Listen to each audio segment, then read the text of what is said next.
Hey, what's up everyone? Welcome back to our budget community portfolio series for the month of August 2024. Sorry for being a little late this month. I had a very hectic start to the month with other videos, so we're already about a week here into August, but in the future, it will be right around the start of the month. By the way, if you are new to this series, what I do is every single month, I deposit $100 into this brand new portfolio that we created from scratch, and then I use that money to invest in stocks, some of which is also influenced by you guys through feedback and polls, and then I do an update video once a month to show you the progress. Of course, so if you want to stay completely up to date with every single trade and transaction that I make as soon as it happens every day, then you can get access to all of that in our community Discord, where I post all the moves and interact with the community. It's a ton of fun, and if you'd like to join us, you can get access to that by supporting me either on Patreon or here on YouTube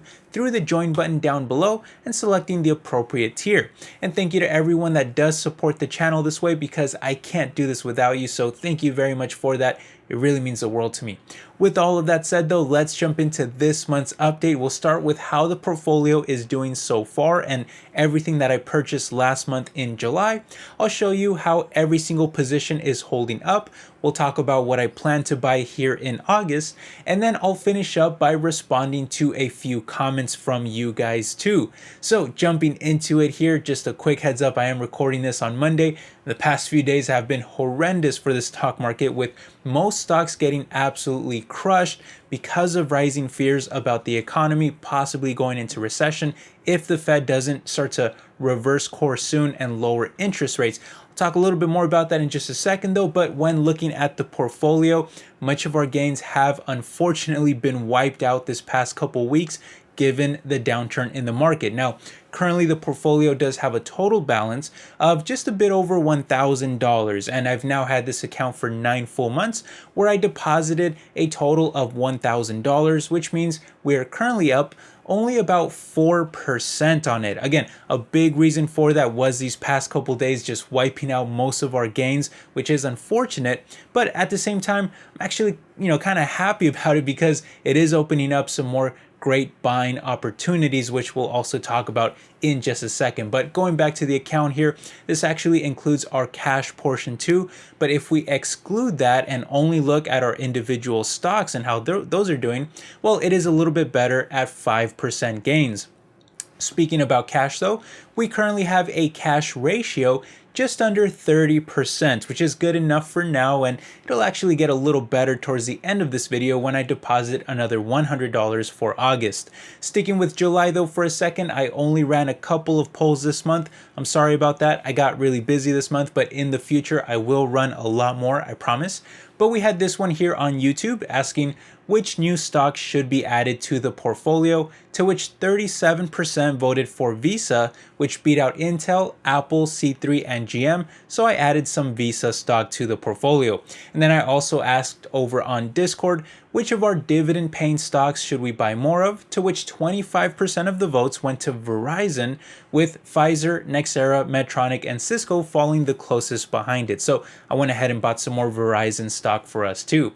In total though, July was actually the second most active month of the year for us, as I spent $105 on stocks, which is even more than the $100 I typically deposit. And with that money, I spent $15 each on Disney, Medtronic, Google, and Verizon, then $10 each on Amazon, Microsoft, and Visa, and then $5 each on Baidu, Nvidia, and Meta.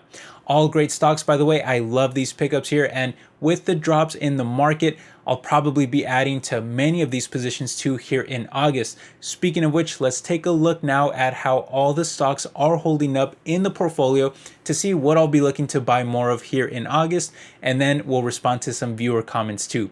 But first, I'd like to just mention today's video sponsor, Mint Mobile. Guys, I would only ever recommend a service that I genuinely believe is worth using, and when it comes to Mint Mobile, this is such a no-brainer that I can't believe it's not not used by literally everyone at this point. See, Mint offers premium wireless for only $15 a month, including high-speed data and unlimited talk and text on the nation's largest 5G network.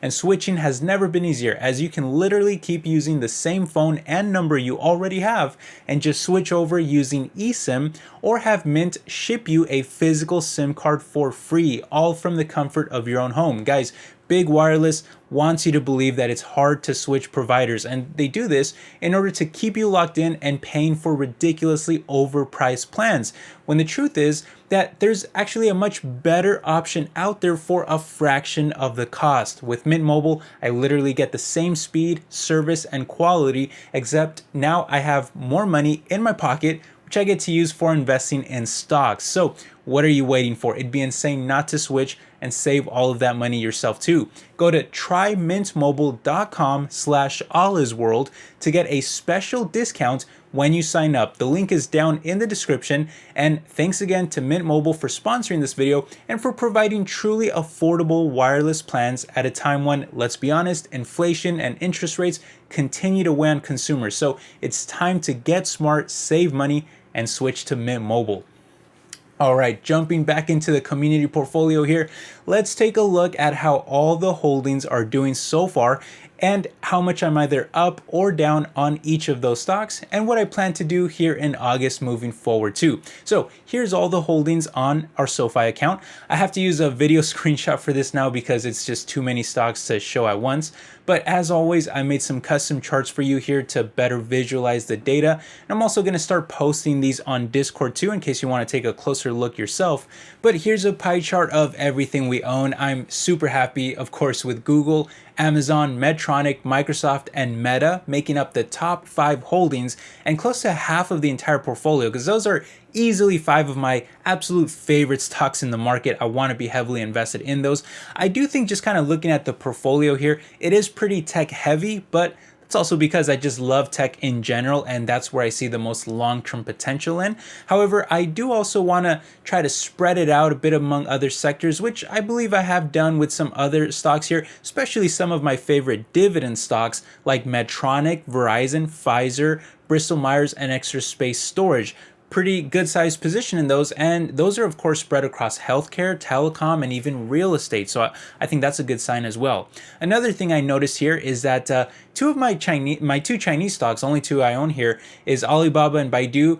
Alibaba is a little bit smaller than Baidu here, and I think that should actually be the other way around because I like Alibaba a little more, so I may have to add a little more Baba in the future to kind of balance that out. But then I also think that Cisco, VeriSign, and maybe even Tyson Foods could be a little bigger too. Those seem to be pretty small in the portfolio, and I especially really like Cisco. I gotta buy more of that one because it's got a dirt cheap valuation and awesome dividend. I like it at these levels. In terms of how much I'm either up or down on each of these positions though, well, the chart is also getting a little big here too, so I'm actually going to start separating these two into their own respective charts. So starting with the winners first, we have NextEra Energy, Palantir, and Tesla all up close to 30%, which is fantastic. And then in the teens, we have Tyson, EXR, Chase, and Google all performing extremely well too, although I do want to buy more Google anyway because the recent dip this past couple of weeks I think is just making it even more attractive. And even though Google is my largest stock in this portfolio, that's just how much I like Google. I would love to have even more of that stock. But then also down in the single digits is where we might have some even better buying opportunities here, especially in Meta. Can't believe how low that, well, I can believe it, but it is pretty low. Meta, Verizon, and Medtronic. I think those stocks are solid buys at these levels. All 3 of those I would love to pick up more of. Turning over to the losers though, nothing too crazy here other than Baidu, of course, being currently down 15%. That's our worst position so far. It is kind of tough to buy more of it though, because I do feel like we already have a decent sized position in it. So I don't want to be too heavily exposed to it, but I also want to get the cost basis down a bit. So it'll be a little bit of a balancing act. May want to pick up a little more in the future, but also want to be a little cautious with it. Instead, though, what I think are the more kind of screaming buys on this list here would rather be Disney, Cisco, Amazon, and Microsoft. The fact that I'm negative on these positions here in the community portfolio, to me just kind of signals that they are an automatic buy. I gotta buy more of these. I want to have as big positions as I can get in them. They're negative, want to be buying more at these levels. And really any stock on this list here, I feel like I can't go wrong just adding more of either. I like all these stocks.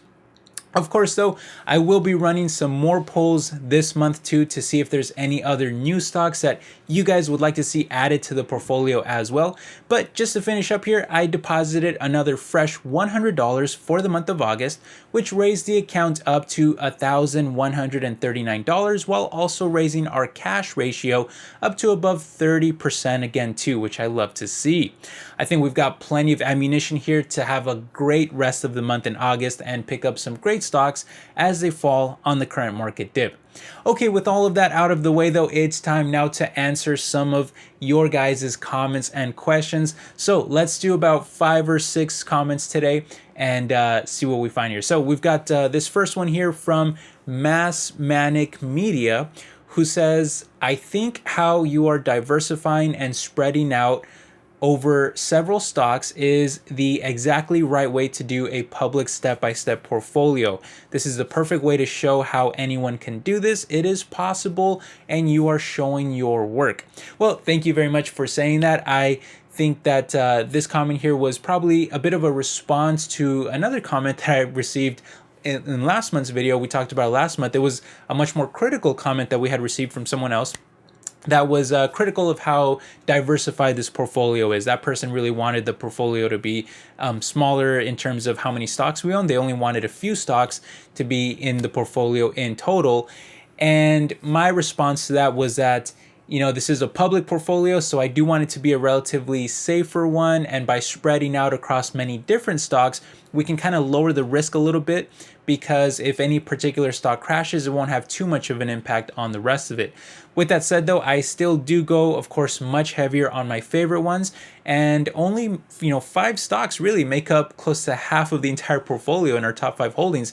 So I'm doing it in a way here where I can kind of benefit from both strategies, going in heavy on stocks that we love, but also diversifying and owning many different stocks to help lower the risk too. Plus, keep in mind, I want you guys to have a lot of influence over this portfolio too. So if we own a lot of different stocks, it's because we're also picking up various stocks that you guys want to see added to the portfolio too, that you might own yourself and you want to see it reflected here as well. So it's just a bit of a balancing act, and I appreciate the nice comment, especially this one from Mass Manic Media, showing their support here and in terms of what we're trying to do here, and really understanding that it is a balancing act and we're trying to just move forward with the portfolio with a couple of different strategies here, but just keeping it relatively safe and fun and all that. Anyway, moving on to the next comment, we have Art is True, who says, nice vid. I have PayPal as a weight around my ankles in high water. For a few years, I tried to cost average it down.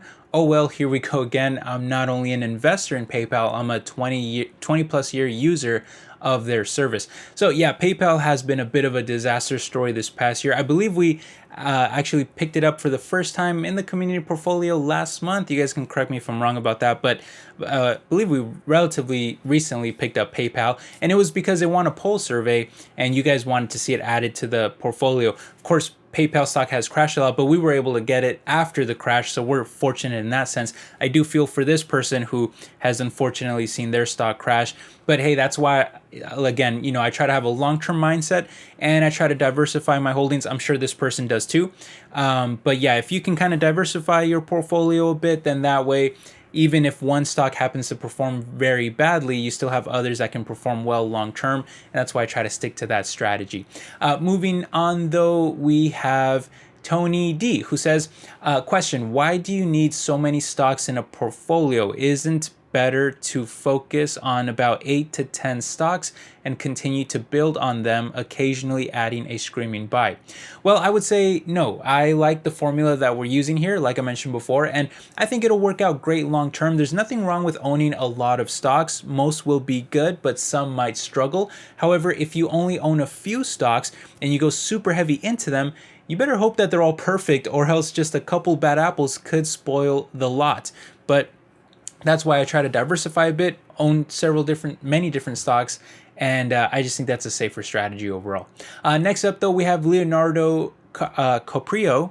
By the way, Leonardo is my father's name and also one of my brother's names, so happy to see that name there. But he says, hello all, Chinese companies are too risky for me, but if I have to choose one, I would go with Tencent. Are you sure about Baba and Baidu? Well, I love Tencent stock too, by the way. I own it in my personal portfolio, but not in this public one. I do feel that Alibaba, Baidu, and Tencent are all extremely strong companies that would be screaming buys if it weren't for them being Chinese, because of all the inherent risks that those carry with them. But if they were American, I'd be buying those stocks left and right. And I think a lot of other people would too. I think people just, rightfully so, just kind of hold back because of all the risk from owning a Chinese stock. You just have very little shareholder rights as a foreign investor in them. Next up, though, David Codd asks, I might join you and start to invest. Do you buy fractional shares every month? So yeah, I buy using fractional shares every time. Usually do it in increments of $5 or more. And I post every trade, typically every weekday. I post trades on Discord. And so that's where everything is posted there. And last up here, we have Spleenful, who asks, are you buying on a commission-free platform, or is it a fantasy portfolio? Otherwise, commissions would be too high. Well, I absolutely agree. Commissions would be too high if I was paying commissions, but I don't pay commissions. This is not a fantasy portfolio. This is a very real portfolio that I put my own money into this account, and I use SoFi. And because I use SoFi, it is commission free, meaning I don't pay any fees. It's zero commission. And by the way, I love using SoFi. I also use them for banking. I also use them for a Roth IRA. All of it is free. And by the way, if you ever want to try using SoFi yourself, I highly recommend it. And I have a referral link down in the description where you can get, I believe right now they're giving like $25 if you just sign up for free. You just get that for free. You can invest it in stocks. And yeah, there's no strings attached. You just get to use all of that for free. And I highly recommend SoFi. I love using it myself. And yeah, no commissions, no fees, nothing like that.